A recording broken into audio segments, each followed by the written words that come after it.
দাজ্জালের নাম তো আপনারা শুনেছেন, ভয়ঙ্কর ডেঞ্জারাস একটা ক্যারেক্টার। পৃথিবীর শুরু থেকে শেষ পর্যন্ত এর চেয়ে বড় ফিতনা আসেনি, আসবেও না। দাজ্জালের ফিতনা, সে তার এক চোখ থাকবে, আরেক চোখ এরকম বন্ধ থাকবে, এখানে লেখা থাকবে কাফারা। কোনোভাবেই তাকে দমানো যাবে না, হত্যা করা যাবে না। আল্লাহ নবী ঈসা আলাইহিস সালাম তাকে হত্যা করবেন। তো যে ব্যক্তি সূরা কাহাফ তেলাওয়াত করবে, সূরা কাহাফের প্রথম 10 আয়াত বিশেষ করে মুখস্থ রাখবে, আল্লাহ তাআলা উসিমা মিন ফিতনাতিদ দাজ্জাল, দাজ্জালের ফিতনা থেকে তাকে বাঁচাবেন। সূরা কাহাফের মধ্যে একটা শব্দ আছে ওয়ালিয়াতালাত্তাফ। যারা কোরআন পড়েছেন দেখে থাকবেন, না দেখলে আজকে বাসায় যে দেখবেন, একটা শব্দ আছে ওয়ালিয়াতালাত্তাফ। দেখবেন কোরআনের মধ্যে এই শব্দটা বোল্ড করা, মোটা কালি দিয়ে লেখা, বোল্ড।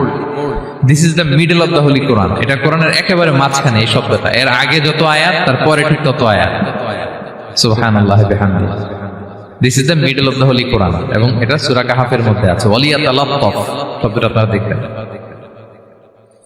এবং এই সূরাটা নবুয়তের ৫ম বৎসরে নাজিল হয়েছিল, আবিসিনিয়াতে হিজরতের পূর্বে। তখন সাহাবীদের উপর, মুসলিম সাহাবাদের উপর কঠিন অত্যাচার চলতেছিল, ভয়ঙ্কর ধরনের অত্যাচার।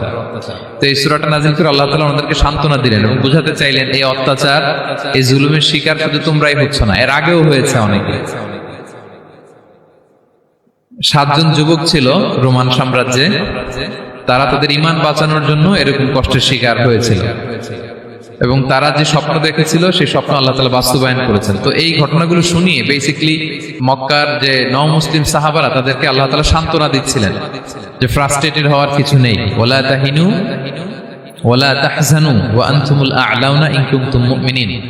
হতাশ হবে না, চিন্তিত হবে না, বিজয় তোমাদেরই হবে যদি তোমরা মুমিন হও, যদি তোমরা বিশ্বাসী হও, তোমাদের ঈমানের দাবিতে যদি তোমরা সত্যবাদী হও। এই সূরাটা নাজিলের একটা প্রেক্ষাপট আছে। মক্কার কুরাইশরা কোনোভাবেই যখন রাসূল সাল্লাল্লাহু আলাইহি ওয়াসাল্লামকে দমাতে পারছিল না, তখন তারা প্ল্যান করলো যে আমরা মদিনাতে যে মদিনার ইহুদিদের কাছ থেকে কিছু জেনে আসি। কারণ মক্কাবাসীদের নবী, রাসূল, ওহী, আখিরাত এগুলোর ব্যাপারে কোনো ধারণা ছিল না।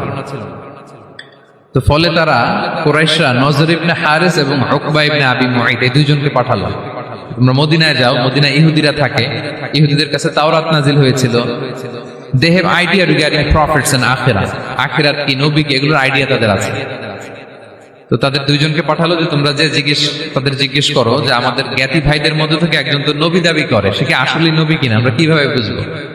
তো যেই চিন্তা সেই কাজ, তারা গেল মদিনাতে, মক্কা থেকে মদিনায়, যে খুলে বললো যে আমাদেরই এক ছেলে, আমাদেরই এক লোক বয়স 40 হওয়ার পর থেকে বলে আমি নবী, আমার কাছে ওহী আসে, আল্লাহ আমার কাছে বাণী পাঠায়, আর তিনি আমাকে বাণী বাহক করে পাঠিয়েছেন তোমাদের কাছে। এটা আসলে সত্য কিনা, আমরা একটু কনফিউশনে আছি। তো ইহুদিরা বলল তোমরা যে তাকে 3টি প্রশ্ন করবে, যদি উত্তর দিতে পারে বুঝবে সত্য নবী। 1 নম্বরে জিজ্ঞেস করবে যে মুহাম্মদ বলো তো আসহাবে কাহাফ কারা, আসহাবে কাহাফ সম্পর্কে তোমরা কি জানো? যে সূরাটার নাম সূরাতুল কাহাফ। কাহাফ মানে হচ্ছে কেইভ, গুহা, মানে গুহাবাসী। 7 জন যুবক এই গুহার ভিতরে আশ্রয় নিয়েছিল ঈমান বাঁচানোর জন্য। মুহাম্মদ তুমি যদি সত্য নবী হও বলো এই ঘটনাটা কি। 2 নম্বরে তাকে জিজ্ঞেস করবে জুলকারনাইন বাদশা সম্পর্কে কি জানে, সে কিছু জানে কিনা। 3 নম্বর তাকে জিজ্ঞেস করবে মা হুয়া রূহ, রূহ কি, যে রূহটা দেহে ঢুকলে মানুষ নড়ে চড়ে, প্রাণবন্ত একটা অ্যানিমেশন থাকে, এটা বের হয়ে গেলে সে ডেড বডি, লাশ হয়ে পড়ে থাকে। What is the origin of রূহ, স্পিরিট। এই 3টা প্রশ্নের উত্তর যদি জানে তাহলে আসলে সে সত্য নয়। তারা এসে জিজ্ঞেস করলো মুহাম্মদ বলো আসহাবে কাহাফ কারা, বলো জুলকারনাইন কে, বলো রূহ কি। এই 3টা প্রশ্নের উত্তর যদি করতে পারো তাহলে বুঝবে তুমি সত্য নবী। রাসূল সাল্লাল্লাহু আলাইহি ওয়াসাল্লাম বললেন ঠিক আছে যাও, আগামীকাল উত্তর বলে দেব। তিনি ইনশাআল্লাহ বলতে ভুলে গেলেন। রাসূল সাল্লাল্লাহু আলাইহি ওয়াসাল্লামের ধারণা ছিল প্রতিদিনই তো জিবরাইল কোরআনের আয়াত নিয়ে আসে, তো তারই ধারাবাহিকতায় আগামীকাল আসবে, আমি জিজ্ঞেস করে নিব এই 3টা প্রশ্নের উত্তর। তারপরের দিন সবাই এসে হাজির, কিন্তু জিবরাইল আলাইহিস সালাম আসেনি। রাসূল সাল্লাল্লাহু আলাইহি ওয়াসাল্লাম একটু বিব্রতকর পরিস্থিতিতে বললেন। তারা বলল তুমি তো আজকে অ্যাপয়েন্টমেন্ট দিয়েছো, ডেট দিয়েছো, বলো উত্তর বলো। রাসূল সাল্লাল্লাহু আলাইহি ওয়াসাল্লাম বলল আজকে না, আগামীকাল বলে দিলাম। রাসূল সাল্লাল্লাহু আলাইহি ওয়াসাল্লাম ইনশাআল্লাহ কথাটা মনে করতে পারতেছেন না। এরপরের দিনও তারা এসে হাজির, কিন্তু রাসূল সাল্লাল্লাহু আলাইহি ওয়াসাল্লাম উত্তর দিতে পারতেছেন না। তারপরের দিন এভাবে পিছাচ্ছেন, রাসূল সাল্লাল্লাহু আলাইহি ওয়াসাল্লাম ডেট দিচ্ছেন না। এভাবে 1 দিন 2 দিন 3 দিন না, 15 দিন। কয় দিন?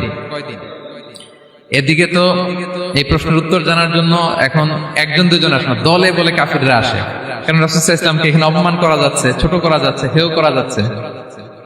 তারা এসে হাসাহাসি করে, আবু বকর, ওমর রাদিয়াল্লাহু আনহুকে বলে, দেখো তোমরা না বলছো সত্য নবী, উনি সত্য নবী হলে তো প্রথম দিন উত্তর দিয়ে দিতে পারতো, পারে না কেন? এটা থেকে বোঝা যাচ্ছে তিনি আসলে মিথ্যাবাদী। 15 দিন রাসূল সাল্লাল্লাহু আলাইহি ওয়াসাল্লামের জন্য এত বিব্রতকর পরিস্থিতি আর ছিল না। 15 দিন পর আল্লাহ তাআলা আয়াত নাযিল করলেন, ওয়ালা তাকুলান্না বিশাইইন ইন্নী ফাইলুন যালিকা গাদা ইল্লা আইয়াশা আল্লাহ। অর্থাৎ হে নবী, ভবিষ্যতের কোনো কাজ যখন ওয়াদা দিবেন, কমিটমেন্ট করবেন, আপনি আইয়াশা আল্লাহ মানে ইনশাআল্লাহ বলা ছাড়া কখনো দিবেন না। রাসূল সাল্লাল্লাহু আলাইহি ওয়াসাল্লামকে শিক্ষা দেওয়ার মধ্য দিয়ে বেসিক্যালি আল্লাহ তাআলা গোটা মুসলিম উম্মাহকে শিক্ষা দিলেন, আমাদেরকে শিক্ষা দিলেন, যাতে আমরা ভবিষ্যতের কাজে আগে ইনশাআল্লাহ বলি। তো রাসূল সাল্লাল্লাহু আলাইহি ওয়াসাল্লাম লেসনটা পেলেন, এরপর আল্লাহ তাআলা উত্তর জানিয়ে দিলেন, আম হাসিবিতা আন্না আসহাবাল কাহফি ওয়ার রহিম কানু মিন আয়াতিনা আজাবা। টানা 2 পৃষ্ঠা উত্তর দিলেন আসহাবুল কাহফ কারা। তাওরাত, জাবুর, ইনজিলে কোথাও এত বিস্তারিত উত্তর নাই আসহাবে কাহফের ব্যাপারে। আল্লাহ তাআলা আল কাহফ, সূরাতুল কাহফ নামে গুহাবাসীদের নামে একটা সূরা দিলেন, বিস্তারিত 2 পৃষ্ঠায় বর্ণনা করলেন তারা কারা। কুরাইশ তো তাজ্জব বনে গেল, ঘটনা কি, মুহাম্মদের উত্তর কিভাবে জানলো? সে তো কারো কাছে পড়ে নাই, লেখে নাই, এই দেশের বাইরেও কোথাও যায় নাই। দ্বিতীয় প্রশ্ন ছিল যুলকারনাইনকে আল্লাহ আয়াত নাযিল করলেন, ওয়াসআলুনাকা আন যিল কারনাইন কুল সাআতলু আলাইকুম মিনহু যিকরা। টানা আল্লাহ তাআলা প্রায় 1.5 পৃষ্ঠা, 1 পৃষ্ঠারও বেশি যুলকারনাইনের ঘটনা শোনালেন। আর রূহের কথা শোনালেন সূরা আল ইসরাতে, ওয়াসআলুনাকা আনির রূহ কুলির রূহু মিন আমরি রাব্বি ওয়া মা উতীতুম মিনাল ইলমি ইল্লা কালিলা। রূহ এটা আল্লাহর স্পেশাল একটা অর্ডার, আল্লাহর আদেশে এটা ঢুকে আল্লাহর আদেশে বের হয়, এটা কেউ ছুঁতে পারে না, ধরতে পারে না, দেখতে পারে না, এটা আল্লাহর পক্ষ থেকে একটা মিরাকেল। 3টা প্রশ্নের উত্তর যখন আল্লাহ তাআলা দিয়ে দিলেন, রাসূল সাল্লাল্লাহু আলাইহি ওয়াসাল্লাম তাদেরকে সাবলীল ভাষায় শুনিয়ে দিলেন, তারা অবাক হয়ে গেল। এইটা হচ্ছে সূরাতুল কাহফ নাজিল হওয়ার প্রেক্ষাপট। এরকম একটা সিচুয়েশনে নবুয়তির 5ম বছরে আল্লাহ তাআলা এই সূরাটা নাজিল করেছেন। এই সূরার কিছু ফজিলত আছে। রাসূল সাল্লাল্লাহু আলাইহি ওয়াসাল্লাম জুমার দিনে এই সূরাটা আমাদেরকে তেলাওয়াত করতে বলেছেন। আপনারা তেলাওয়াত করেন তো? সূরা কাহফ যদি জেনে না থাকেন আজকে থেকে করবেন। রাসূল সাল্লাল্লাহু আলাইহি ওয়াসাল্লাম বলেছেন যে জুমার দিনে যে এই সূরা কাহফ তেলাওয়াত করবে, মান ক্বারা সূরাতাল কাহফি ফি ইয়াউমিল জুমআতি আদাআ লাহু মিনান নূরি মা বাইনাল জুমআতাইন। 2 জুমার মাঝখানে আল্লাহ তাআলা এই জুমার সময়টাকে তার জন্য আলোকিত করে দেয়। কি করে দেয়? আলোকিত করে দেয়। একটা নূর তার জন্য সেট করে, এই নূর তাকে হেদায়েতের পথে অবশিষ্ট রাখে। এটা হচ্ছে একটা। তাহলে জুমার দিন আমরা সূরা কাহফ তেলাওয়াত করব, মনে করি এটা সুন্নাহ। জুমার দিনের সুন্নাহগুলোর মধ্যে থেকে একটা সুন্নাহ হচ্ছে সূরা কাহফ তেলাওয়াত করা। আবার আরেকটা হাদিসে রাসূল সাল্লাল্লাহু আলাইহি ওয়াসাল্লাম বলেছেন, মান হাফিযা 10 আয়াতিন মিন আউয়ালি সূরাতিল কাহফি উসিমা মিন ফিতনাতিদ দাজ্জাল। যে ব্যক্তি সূরা কাহফের প্রথম 10 আয়াত মুখস্থ করবে, সে দাজ্জালের ফিতনা থেকে মুক্তি পাবে। তা আমরা দাজ্জালের ফিতনা থেকে বাঁচতে চাই কি চাই না? আমরা যেন সূরা কাহফের প্রথম 10 আয়াত মুখস্থ করি, সূরা কাহফ যেন জুমার দিন আমরা তেলাওয়াত করি। So now the question arises, what is the relationship of Suratul Kahf with Dajjal? দাজ্জালের সাথে সূরা কাহফের রিলেশনটার কারণ কি? একটা মেকানিজম তো এখানে আছে। এত সূরা থাকে, রাসূল সাল্লাল্লাহু আলাইহি ওয়াসাল্লাম কেন বলেন যে সূরা কাহফ পড়লে দাজ্জালের ফিতনা থেকে বাঁচবে? কারণটা কি? এর কারণ হচ্ছে দাজ্জাল আমাদেরকে যে সমস্ত জিনিস দিয়ে ফিতনায় ফেলবে, ওই ফিতনাগুলোর সলিউশন আল্লাহ তাআলা সূরা কাহফের ভিতরে রেখে দিয়েছেন। দাজ্জাল 4টা জিনিস দিয়ে আমাদেরকে ফিতনায় ফেলবে। ট্রায়াল অফ ফেথ 1 নাম্বার, ঈমানের পরীক্ষা সে আমাদেরকে ফেলবে, আমাদের বিশ্বাস নিয়ে ছিনিমিনি খেলবে সে। এটার সলিউশন আছে সূরা কাহফ, আমি বলবো আস্তে আস্তে। 2 নম্বরে দাজ্জাল আমাদেরকে ফিতনায় ফেলবে, দ্য ট্রায়াল অফ ওয়েলথ, সম্পদ দিয়ে সে আমাদেরকে ফিতনায় ফেলবে। 3 নম্বর দ্য ট্রায়াল অফ নলেজ, জ্ঞান দিয়ে সে আমাদেরকে ফিতনায় ফেলবে। 4 নম্বর দ্য ট্রায়াল অফ পাওয়ার, ক্ষমতা দিয়ে সে আমাদেরকে ফিতনায় ফেলবে। দাজ্জাল 4টা জিনিস দিয়ে আমাদেরকে পরীক্ষায় ফেলবে। কয়টা? 1 হচ্ছে ঈমানি পরীক্ষা, 2 হচ্ছে সম্পদ দিয়ে পরীক্ষা, 3 হচ্ছে জ্ঞান দিয়ে পরীক্ষা, 4 হচ্ছে ক্ষমতা দিয়ে পরীক্ষা। সে ঈমানের পরীক্ষায় আমাদেরকে ফেলবে। সে এসে বলবে আমি তোমার রব, এবং এটা প্রমাণ করার জন্য যা যা দরকার আল্লাহ তাআলা তাকে সব দিবেন। সে সব করতে পারবে। সে বলবে আমি তোমার রব। যদি বিশ্বাস না হয়, তোমার বাবাকে যদি জীবিত করে বিশ্বাস করবে? অনেকে বলবে হ্যাঁ আমার আব্বাকে জীবিত করে দেখান, তো তার বাবাকে ঠিকই সে জীবিত করে ফেলবে। আসলে শয়তান তার বাবার সুরাত নিয়ে সামনে দাঁড়াবে, আরে তাই তো, এটাই তো আমার বাবা, এটাই তো আমার দাদা। মানুষ ফিতনায় পড়ে যাবে, ইমানের ফিতনায়। সে ভাববে আসলে এটাই বোধহয় আমার রব, এবং তাকে এত ক্ষমতা দেয়া হবে, তার ডান দিকে থাকবে জান্নাত, বাঁ দিকে জাহান্নাম। তার কাছে আল্লাহ এটা দিবে, যে তার কথা শুনবে তাকে সে জান্নাতে ঢুকাবে, কিন্তু জান্নাতে ঢুকে সে জাহান্নামের শাস্তি ভোগ করবে। এটা তার বাইরের মানুষ বুঝবে না, অ্যাপারেন্টলি এটা জান্নাত। আর যে তাকে মানবে না তাকে সে জাহান্নামে ফেলবে, কিন্তু জাহান্নামে ঢুকলেও সে জান্নাতের নাজ নেয়ামত ভোগ করবে। তাহলে এই যে ইমানের ফিতনায় সে ফেলে দিবে আমাদেরকে। তো ইমান কি করে বাঁচাবো, এটা সলিউশন আমি শোনাবো আপনাদের। 2 নম্বরে, সে আমাদেরকে সম্পদ দিয়ে ফিতনায় ফেলবে। যার যা লাগবে সে তাই দিতে পারবে, যা লাগবে। সে যদি আকাশকে বলে আকাশ বৃষ্টি দাও, যাকে তারা মানবে ওই এলাকায় বৃষ্টি হবে, সুজলা সুফলা শস্য শ্যামলা হবে সে সমস্ত এলাকা, ফল মূলে ভর্তি হবে, বরকত আর বরকত। আর যে এলাকার লোকেরা, জনপদের লোকেরা তাকে মানবে না, সে বলবে ওখানে বৃষ্টি হবে না, হবেও না। ওখানে খরা, দুর্ভিক্ষ, মাটি ফেটে চলছে, মানুষ না খেয়ে মরবে, মহামারী, দুর্ভিক্ষ দেখা দেবে। তখন বিশ্ববাসী মনে করবে এটাই বোধহয় আমাদের রব। তার মানে সম্পদ দিয়ে ফিতনায় ফেলে দেবে। 3 নম্বর হচ্ছে নলেজ। তার জ্ঞানের কাছে গোটা বিশ্ব হার মানবে। পূর্বের পরের যত জ্ঞান আছে সব আল্লাহ তাকে দিবে।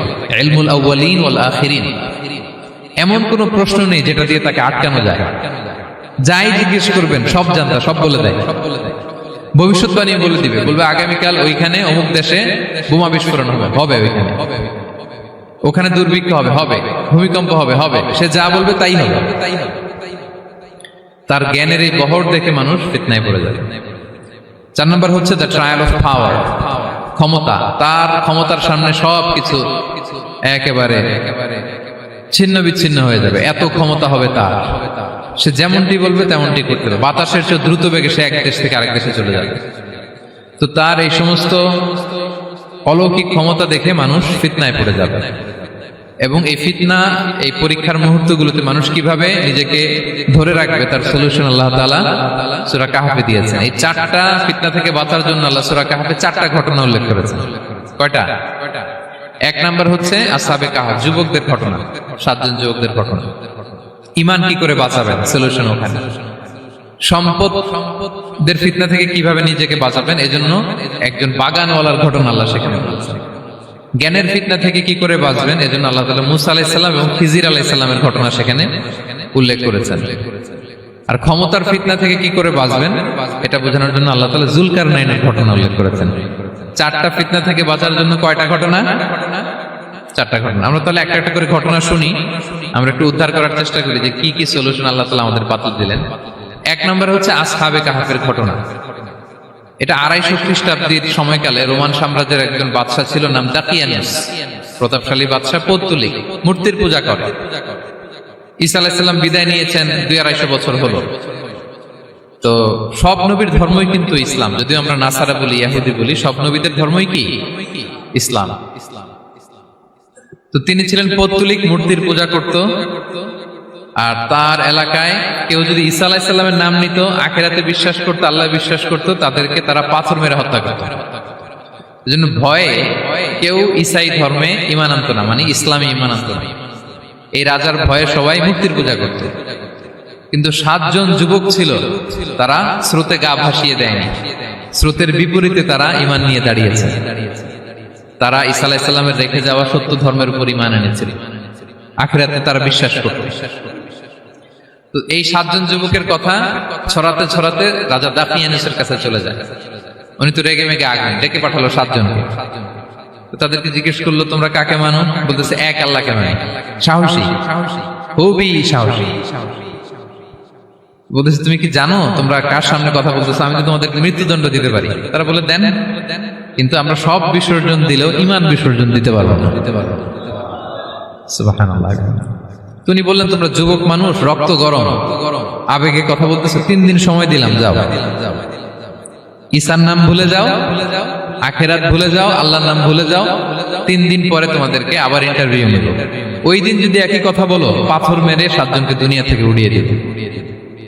তারা চলে গেল। এবার 7 বন্ধু মিলে পরামর্শ করতে লাগলো, কি করতে পারি আমরা, এই গুণে ধরা সমাজকে আমরা কিভাবে বাঁচাবো, এই পৌত্তলিকতার ছোবল থেকে এই ইফসিস নগরীকে বাঁচাবো কি করে। নগরীটার নাম ছিল ইফসিস নগরী। বর্তমানে এটা তুরস্কের ইজমির শহরে অবস্থিত। এখনো জায়গাটা প্রত্নতাত্ত্বিকদের ওই ইয়েতে এটা সংরক্ষিত, এখনো টুরিস্টরা যায়। তো তারা বলল, আমরা ঈমান বিসর্জন দিব না, যদি আমরা ওদের কথা মেনে নিই আমরা তো মুশরিক হয়ে গেলাম, চলো আমরা এক কাজ করি, আমরা এলাকা ছেড়ে দিই। এই 7 যুবক আল্লাহর উপর ভরসা করে তারা বাড়ি ঘর আত্মীয় স্বজন সব ছেড়ে দিয়ে, লোকালয় ছেড়ে দূরে একটা পাহাড়ের ভেতরে আশ্রয় নিল। পাহাড়ের ভেতরে একটা গুহা ছিল, এই গুহা কি আরবিতে বলে আল কাহাফ। কি বলে? এই সূরার নাম কি? সূরাতুল কাহাফ। তো তাদের সাথে সাথে একটা কুকুরও যাচ্ছিল। তারা বারবার তাড়িয়ে দেওয়ার চেষ্টা করতেছিল কুকুরটাকে যাতে না যায়, কিন্তু কুকুর শুধু কান্না করে তার সাথে যাওয়ার জন্য ঘেউ ঘেউ করতেছিল। এই কুকুরটাকেও সাথে নিল। ভালো মানুষদের সাথে থাকলে কি হয় দেখেন, এই কুকুরের কথা, যেহেতু 7 জন ইমানদারের সাথে একটা কুকুর ছিল, এই কুকুরের কথা আল্লাহ সূরাতুল কাহাফে উল্লেখ করে দিয়েছে। ওয়া কালবুহুম বাসিতুন যিরাআইহি বিল ওয়াসি। তো তারা ভিতরে গেল, যে প্রচন্ড ক্লান্ত, তারা ঘুমিয়ে পড়ল। কি করলো? এই এক ঘুমে আল্লাহ 309 বছর কাটাই দিলেন। কয়শো 9 বছর? 9 বছর ঘুম, সব ঘুম, প্রচন্ড ঘুম, ঘুম যেন আর কাটে না। 309 বছর পরে এরা জাগলো। এখন খুব ক্ষুধা, ঘুমে আর মোর ভাঙতেছে। আর একজন জিজ্ঞেস করতেছে, কি লম্বা সময় ঘুম দিলাম বোধহয় আমরা? একজন বলতেছে, হ্যাঁ মনে সারাদিনই ঘুমাইছি আমরা। আরেকজন বলতেছে, না না সারাদিন না, দিনের কিছু অংশ হয়তো ঘুমাইছি। আসলে কয় বছর ঘুমাইছে? 309 বছর। তো এদিকে সভ্যতার তো চেঞ্জ। এখানে ওই দাকিয়ানুস মরে, এর ছেলে মরে, এর নাতি মরে, পুতি মরে, এখন 6ষ্ঠ নম্বর রাজা আসছে। প্রজন্মের পর প্রজন্ম তো শেষ। 309 বছরে কমপক্ষে 4-5টা জেনারেশন চেঞ্জ হবে। তো জেনারেশন চেঞ্জ হয়ে, এলাকা চেঞ্জ হয়ে, তারা যে স্বপ্ন দেখেছিল এই ইফসিস নগরীতে কালিমার পতাকা উঠবে, তাদের স্বপ্ন আল্লাহ বাস্তবায়ন করেছেন। এই 309 বছরের ব্যবধানে এই এলাকার সবাই মুসলিম হয়ে গেছে। আল্লাহ চাইছিলেন ওদেরকে দেখাবে এটা, যে স্বপ্নটা যে বাস্তবায়ন হয়েছে এটা দেখাবে। তো ঘুম থেকে উঠছে, একজনকে তারা বললো যে লুকায় লুকায় চাদর মুড়ি দিয়ে কিছু রুটি নিয়ে আসো বাজার থেকে, যাতে তোমাকে না চিনে। চাদর মুড়ি দিয়ে যাও। কিছু পয়সা ছিল, মুদ্রা দিয়ে দিস। তো সে যে যখন দোকানদারের কাছ থেকে রুটি নিয়েছে আর মুদ্রা দিছে, দোকানদার বলে, এই মুদ্রা কোথেকে আসলো? 309 বছর আগে মালয়েশিয়াতে রিঙ্গিট ছিল কিনা জানি না, যেভাবে ওরা ট্রানজাকশন করতে পারে, যেটা ছিল ওইটা যদি এখন কেউ দেয়, রাজধানী বিলাসে খাবার পাওয়া যাবে? হ্যাঁ। তো রুটিওয়ালা বলে, তুমি বর্তমান সময়ের মুদ্রা দাও, এটা দিচ্ছ কেন? বলতেছে, এটা তো বর্তমান সময়ের মুদ্রা। বলতেছে, এই যে মুদ্রার মধ্যে দেখো কোন সালের সিল দেওয়া, এটা তো শত শত বছর আগে। বলতেছে, কি বলে শত বছর আগে? আমি তো আজকে সকালেই বাজার করলাম, ওই বাজার করে যে টাকাগুলো ছিল ওইটাই তো পকেটে। বলতেছে, বলে কি? নিশ্চয়ই তুমি গুপ্তধনের সন্ধান পেয়েছো, হিডেন ট্রেজার। বলো, মানে তার সাথে এদের কথাবার্তা কিছু মিলতেছে না। পরে তাকে ধরে ওই সময়কার রাজার কাছে নিয়ে গেছে। ওই রাজা আবার মুসলিম, সবাই মুসলিম তো হয়। সে যা বলে এরাও কেউ বিশ্বাস করে না, এরাও যা বলে এও বিশ্বাস করে না। আর এলাকায় এর বাড়িঘর আসবে কোত্থেকে? এর নাতি পুতি যা আছে 5-6 পুরুষ তো মরে সবাই কবরে। তখন তার কথা শুনে সবাই অবাক। তো এটা মিলানোর জন্য তারা 309 বছর আগের দাকিয়ানুস বাদশার সরকারি যে নথিপত্র, ওই পুরাতন ছিঁড়া নথিপত্র তারা বের করলো। বের করে দেখে ঠিকই দাকিয়ানুস নামে এক বাদশা ছিল, আর অনেক শত শত বছর আগে মোস্ট ওয়ান্টেড 7 জন যুবক ছিল, যাদের ব্যাপারে এক্সিকিউশনের অর্ডার ছিল। এখন দেখে তারা অবাক। লম্বা ঘটনা আমি শর্ট করে বলতেছি। পরে সবাই মিলে তাকে সহ ওই গুহায় গেল। গুহায় যাওয়ার পরে সে বাকিদেরকে ডাকতে গুহার ভিতরে ঢুকলো। আল্লাহ তাআলা 7 জনকে ওইখানে মৃত্যু দিয়ে দিলেন। চিরকালের জন্য এই 7 জন ঘুমায় পড়লো। আর এলাকাবাসী রাজা সহ এখানে তারা একটা মসজিদ নির্মাণ করলো। This is the story of আসহাবে কাহাফ। তো এলাকাবাসী যদিও মুসলিম হয়েছিল, কিন্তু আখিরাতের ব্যাপারে তাদের একটা সন্দেহ ছিল, যে আসলে মানুষ মরার পরে কি আবার জীবিত হবে? মৃত্যুবরণ করার পরে আবার মানুষ জীবিত হবে? তাদের মনের মধ্যে একটা সন্দেহ ছিল যে আসলে মারা গেলে মানুষ আবার উঠতে পারে।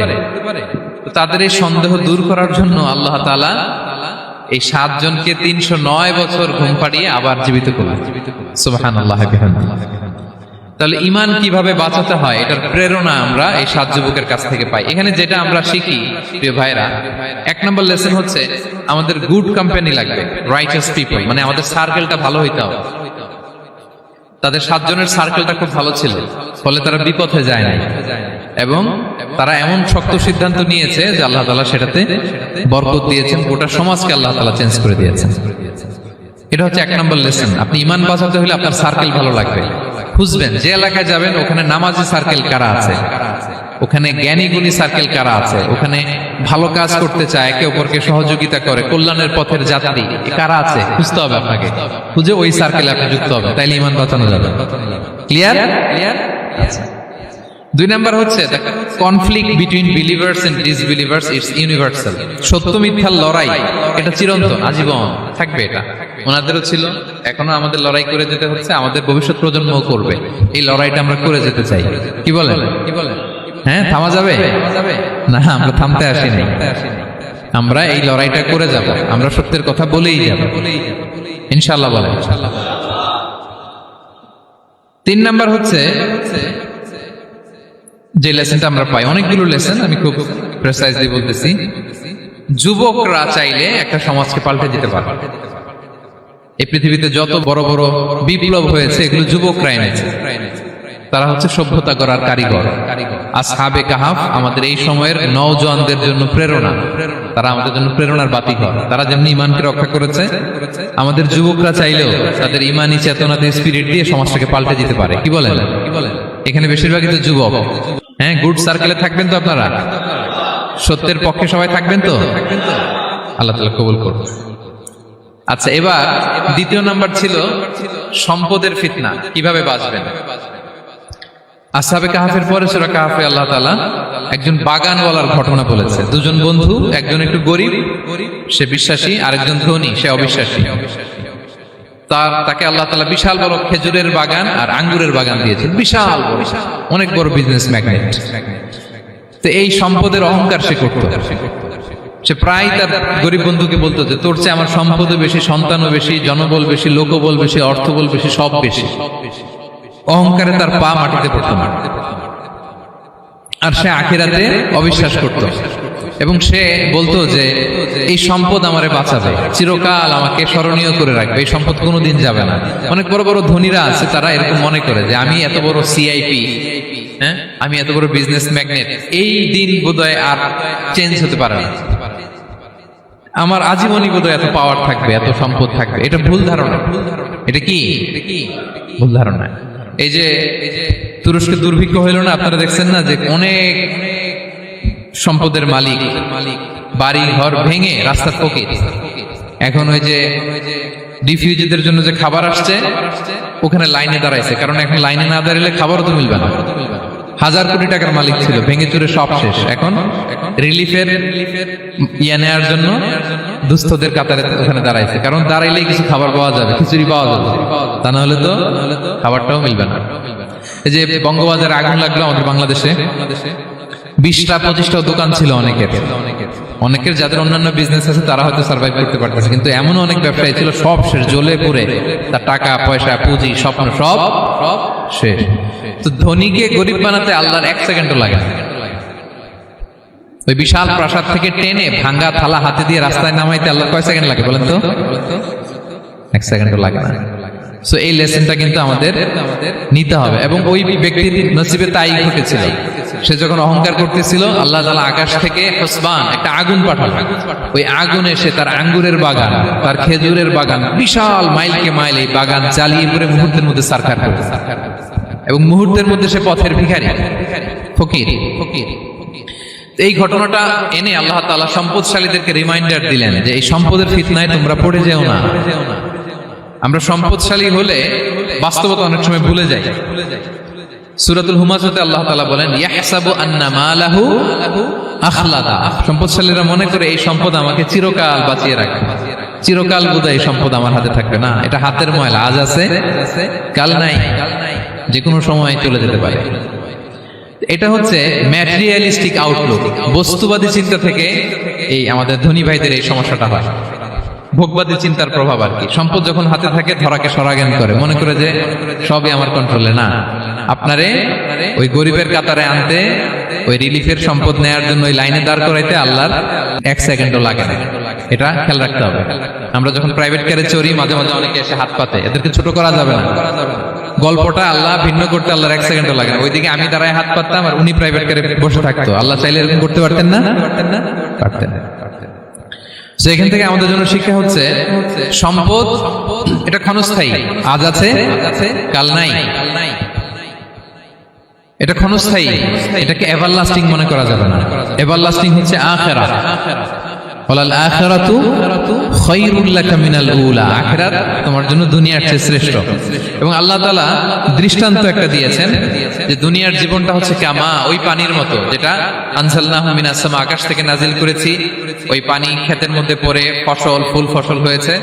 এরপরে যখন ফসল কাটা হয়, ওই ক্ষেত খামার এগুলো তৃণলতা হয়ে যায়, ভুসির মতো হয়ে যায়। তখন বাতাসের ঝাপটায় একবার এদিকে যায়, একবার ওদিকে যায়। অনেক লম্বা উপমা, আমি সংক্ষেপে বললাম।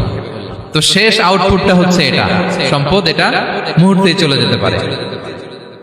সম্পদ উপার্জন জায়েজ আছে, মুসলিমরা সম্পদ উপার্জন করতে পারবে, কোনো অসুবিধা নাই। আপনি যদি ধনী হন এটা ভালো, ফলে আপনি যাকাত দিতে পারবেন, অসহায় দুস্থদের সহায়তা করতে পারবেন, কন্ট্রিবিউট করতে পারবেন। আপনি সম্পদ হাতের মুঠোয় নেবেন, কন্ট্রোল করবেন, কিন্তু এই দিকে স্থান দিবেন না। দ্যাটস ইট, তাহলেই হবে। আমরা সম্পদ কি করতে পারবো? উপার্জন করতে পারবো, কিন্তু হৃদয়ে স্থান দিতে পারবো না। হৃদয়ে স্থান থাকবে আখিরাতের। এই মাইন্ডসেট যদি আপনি গড়ে তোলেন, তাহলে সম্পদের ফিতনা আপনি কখনো পড়বেন না। এই পয়েন্টটা কি ক্লিয়ার? সবার ক্লিয়ার। 3 নাম্বার ফিতনা ছিল কিসের ফিতনা? দেখি কে বলতে পারে। প্রথমটা হচ্ছে বিশ্বাস বা ঈমানের ফিতনা, 2 নাম্বার হচ্ছে সম্পদের ফিতনা, 3 নাম্বার জ্ঞানের ফিতনা। জ্ঞানেরও কিন্তু ইলমেরও একটা গরম আছে।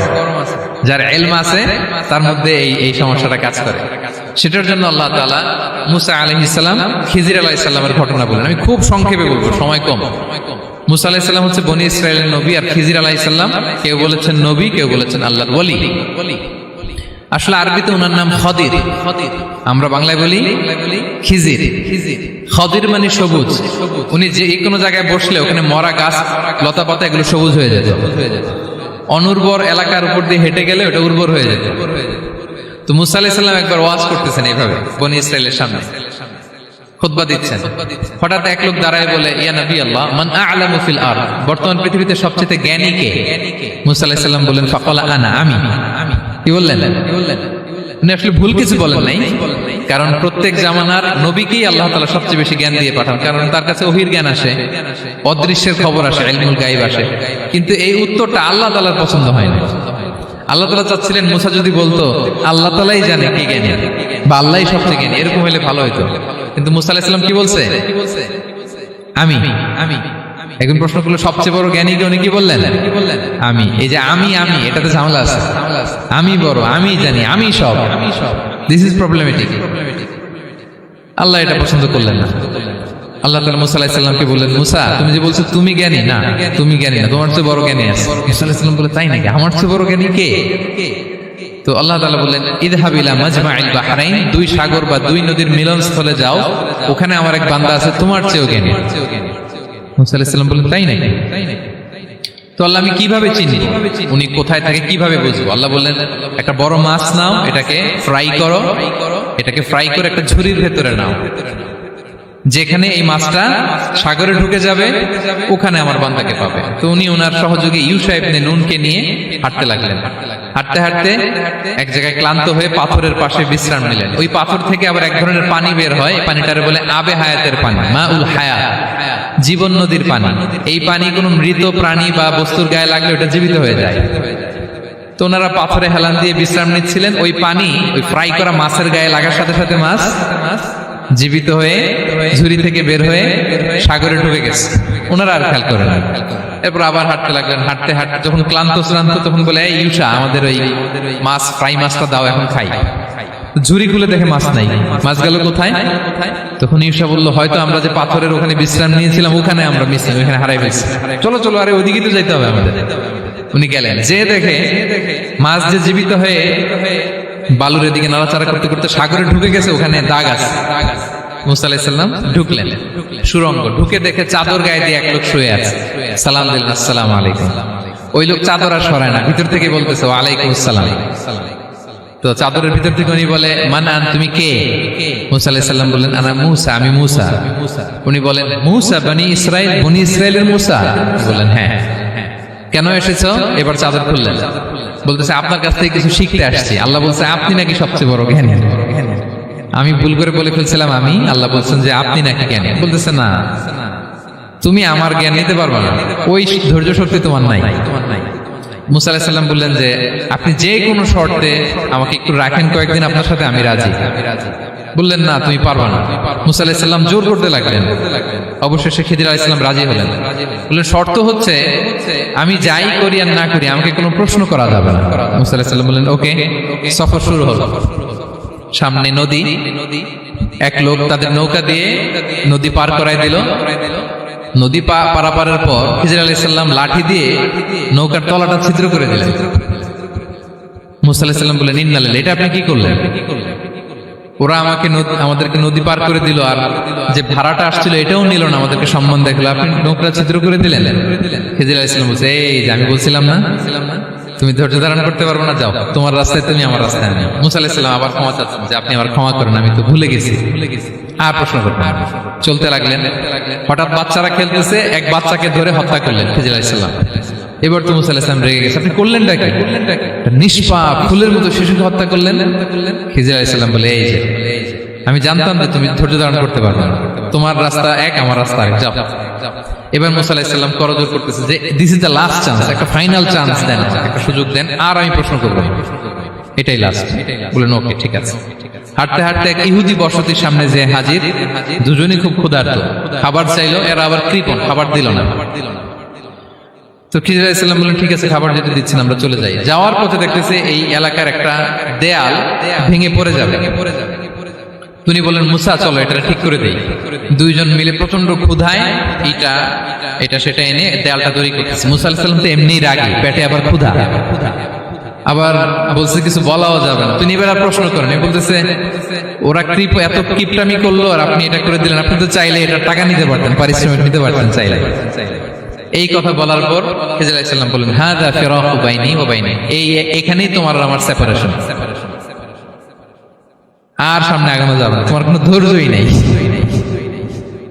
তো এতটুকু তোমাকে আমি বলি যে আমি একটাও আল্লাহর আদেশ ছাড়া করি নাই, আল্লাহর আদেশে আমি করেছি। কি? এক নম্বর হচ্ছে ওই যে আমাদের ভাড়া নিতে চাইলো না, আমাদেরকে পার করে দিল, নৌকাটা ছিদ্র করেছি কারণ এই এলাকায় একজন জালিম বাদশা আছে, সে নৌকা পেলেই গরিব মাঝিদের নৌকা সিজ করে নিয়ে যায়। তো এটাকে যখন তলায় ছিদ্র করে দিছি, রাজার লোকেরা এসে দেখবে যে এটা তলা ছিদ্র, পানি ঢুকতেছে, এটা নিবে না, ওরা পরে সামহাও এটা রিপেয়ার করে চালাইতে পারবে। মুসা আলাইহিস সালাম বলে সুবহানাল্লাহ, তাই তো, এটা তো আমি বুঝতে পারি নাই।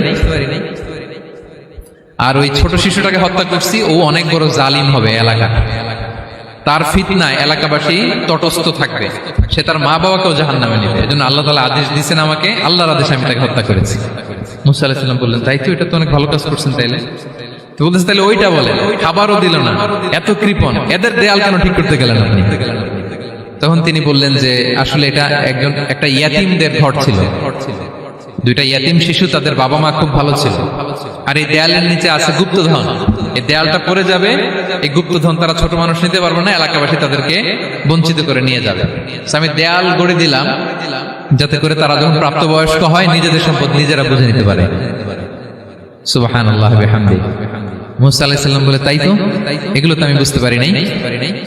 তো এই ছিল খুব সংক্ষিপ্ত পরিসরে মুসা আলাইহিস সালাম খিজির আলাইহিস সালামের ঘটনা। তো রাসূল সাল্লাল্লাহু আলাইহি ওয়াসাল্লাম বুখারীতে একটা চমৎকার কথা বলেছেন, তিনি বলেছিলেন ওয়াদিদনা আন্না মুসা সাবার হাত্তা ইউকাসসা আলাইনা মিন আমরিহিমা। রাসূল সাল্লাল্লাহু আলাইহি ওয়াসাল্লাম বলেছিলেন এই আমার ভাই মুসা যদি আরেকটু ধৈর্য ধরতো তাহলে আরো কিছু অজানা তথ্য আমরা জানতে পারতাম। এখান থেকে, এই ঘটনা থেকে আমরা কি শিখলাম? প্রথম যেটা আমরা শিখলাম, জ্ঞান নিয়ে বড়াই করতে নেই, ঠিক কিনা? জানার কোনো শেষ নেই, জাননেওয়ালার উপরও জাননেওয়ালা আছে, জ্ঞানীর উপরও জ্ঞানী আছে। আপনি কিছু জেনেই মনে করবেন না আমি সব জানি, আপনার চাইতেও বেশি জ্ঞানী অনেকে আছে, অনেক সময় বক্তার চাইতেও শ্রোতারা অনেক জ্ঞানী। হয়তো এখানে এমন অনেক জ্ঞানী লোক আছে যার ধারে কাছেও আমরা কেউ নেই, হতে পারে। সো আমি সব জানি, এটা ভুল, এটা শয়তান বলে। এটা কে বলে? শয়তান বলে। আবু নাওয়াস একটা কবিতা লিখেছেন, ওয়াকুল লিমান ইয়াদঈ ফিল ইলমি ফালসাফাতান হাবাসতা শাইআন ওয়া গাবাত আনকা আশিয়াউ। কেউ যদি বলে আমি সব জানি, তুমি তাকে বৃদ্ধাঙ্গুলি দেখিয়ে বলো আপনি কিছুই জানেন না, আপনি অল্প কিছু জেনেছেন, জানার এখনো অনেক বাকি। তাহলে মুসা আলাইহিস সালামের এই ঘটনা জিজ্ঞেস করা হলো কে জ্ঞানী, উনি বললেন আমি জ্ঞানী। এরকম কি আমরা কখনো বলবো? না। সবচাইতে বড় জ্ঞানী কে? ওয়া ফাওকা কুল্লি যী ইলমিন আলিম।